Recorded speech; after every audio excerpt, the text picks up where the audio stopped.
So this week we are looking at demographics. We're going to look at demographics and the American student. So the big question for this week that we're concerned about or that we're trying to question is who are America's students and why should their demographics matter to educators? And as you looked on the homepage, we saw the learning objectives. So we're going to define and explain demographics and their relevance to education.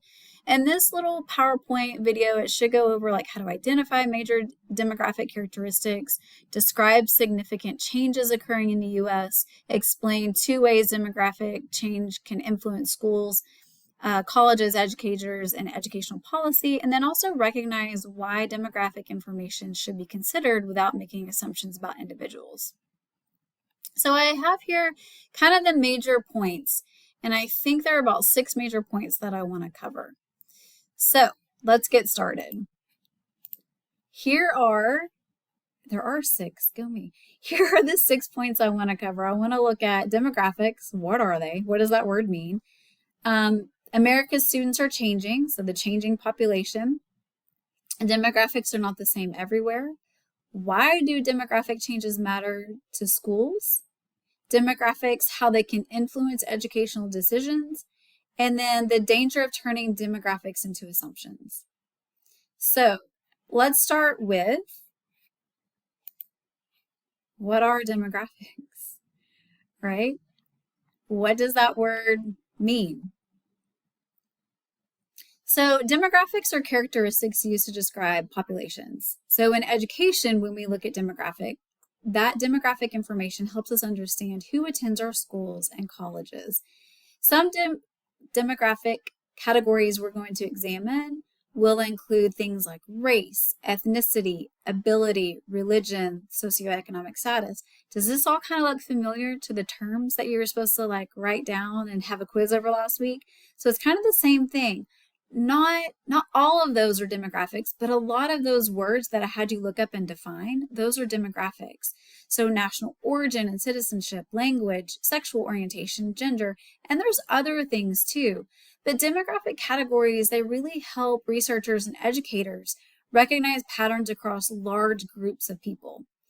However, a demographic category cannot tell us everything about an individual because we're all unique. We all have things that have added to our story. So even 2 students who belong to the same demographic group can have completely different experiences, beliefs, abilities, family structures, and educational needs.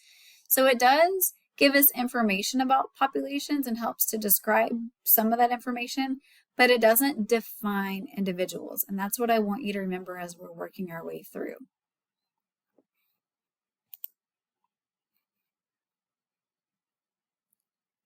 So let's talk about the changing student in America. So the demographic composition of American schools, it's changed considerably over time. I mean, if we want to go all the way back in history, free public education first started in Massachusetts, and really it was only for boys. So the education in America has gone from being a boys exclusive club to including women, but it was boys and girls of a certain race and also of a certain socioeconomic status. It usually was white, rich kids that got to go to school. That's changed from what we see now. I mean, school is mandatory for everyone, right? It is a law that you have to be in school. So that demographic is considerably changed over the last couple of 100 years. Even between the year 2012 and 2022, the percentage of U.S. public school students identified as Hispanic has increased 5% from 24% to 29%, while the percentage identified as white has decreased from 51% down to 44%. So it's telling you we're almost seeing an equal number, right, kind of into our public school population.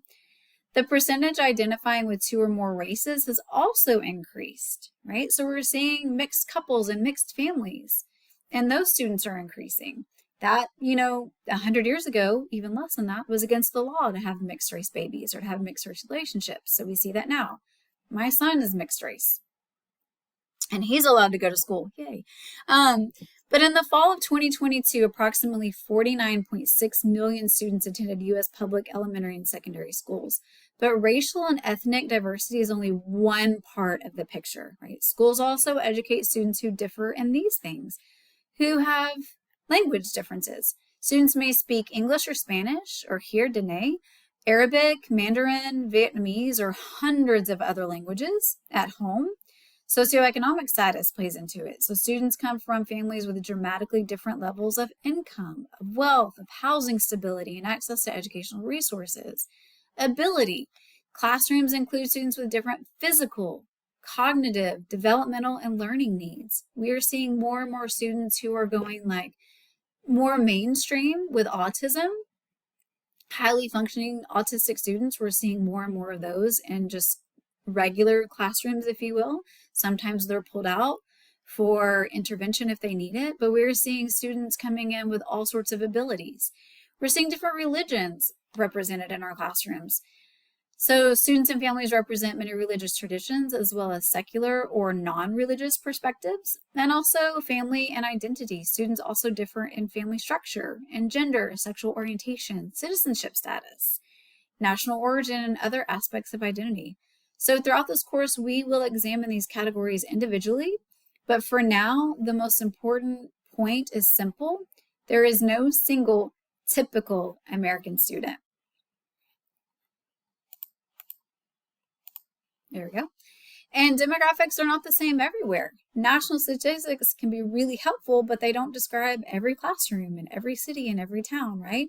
So a school in rural Montana may have a very different student population from a school here in Phoenix or in Miami, Chicago, and New York City, right? Even two schools located only a few miles apart can have a very different population. This means educators need to understand both national trends and their local communities. Demographics can also change over time, right? We're going to see like an influx in immigration or people begin migrating. We have a lot of migration happening here in Phoenix. We have a lot of people coming like from California. California vibes are different than Arizona vibes, right? So that's a little bit of a cultural change for students. Birth rates change. We're going to have like a huge boom in our population, and then all of a sudden you've got a year of like where there's hardly any like kindergartners, right? COVID babies, all those babies born during COVID gave us a boom in birth rates and a boom in population that we're seeing rolling into schools right now. Economic conditions change, housing patterns, and other factors can change the population schools serve. So why does this matter to schools? What's the big deal? When the population of students change, educational institutions may need to change as well. So imagine a school district experiences a large increase in students whose first language is not English. What changes or services need to be made or changed? So the district may need to offer more multilingual or English as a second language teachers. They may need translation services for families. We may need to publish more bilingual materials, professional development for teachers to understand what language are they coming into, and is there a cultural difference between those students that speak that language compared to what that teacher grew up learning. Different methods of communicating with families. Okay, so that's one example. Now imagine another district experiences an increase in students experience poverty or housing instability. So say you live in a town like my hometown of Paris, Texas. It's a factory town. And say there's Campbell Soup is located there. If you like Campbell Soup, you're welcome. But Campbell Soup is there. And let's say they decide to lay off 1,000 employees, which they just did lay off several hundred employees. Think about all of those people that were employed. 1,000 people doesn't really sound like a lot. But imagine if every one of those 1,000 people had children. Not just one, but some of them had multiple children. This could affect thousands of kids, that one layoff. And all of a sudden, that parent was making really good money. It was a single income family. And now those thousands of children go from having income and having stability to not having it. So when that happened, what changes need to be made? How can the schools step in, and what services they need to provide or change? So those needs might include like, we need to start offering free breakfasts and lunches. We need to help with transportation assistance because they can't afford like car insurance anymore, or they had to sell their car to make rent. So we may need to offer more buses. We may need to offer counseling. technology access, because now they can't pay for internet. So what does that mean? Like, what ways can we help in providing them with that technology? Academic support, community partnerships. So you can see how one thing that really was only supposed to affect 1,000 people now has affected like thousands of students, right?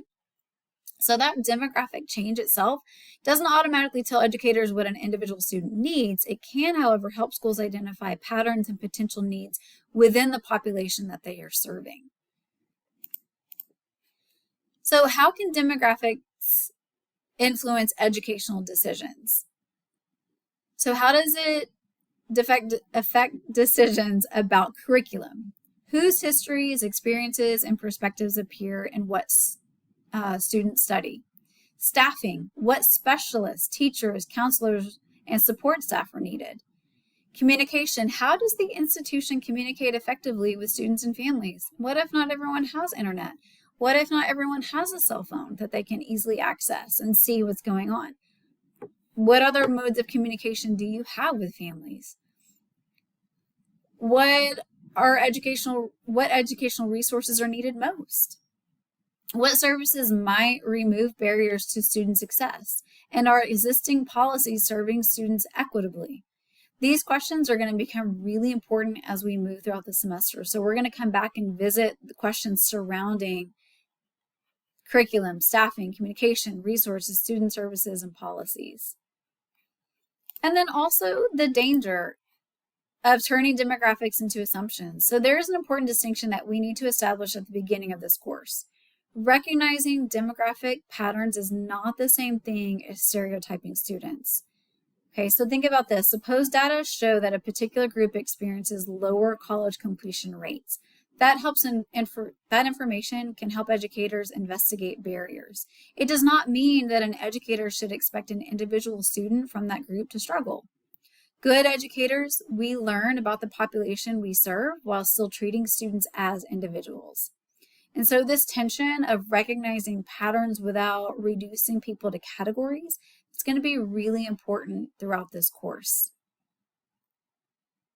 As we move forward with this week, you are going to read from the National Center for Education Statistics.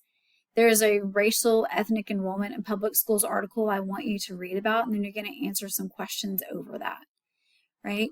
So when you're thinking about this week and you're looking over that article about enrollment in public schools, don't try to memorize the tables. Instead, what I want you to do is focus on trends rather than the individual numbers. What has changed? What is projected to change? And what surprised you after reading that article? Make sure you go to the next step, which is the quiz over this little video and about demographics, and then you move on to the activity, which is reading about the demographics and then answering questions about that article.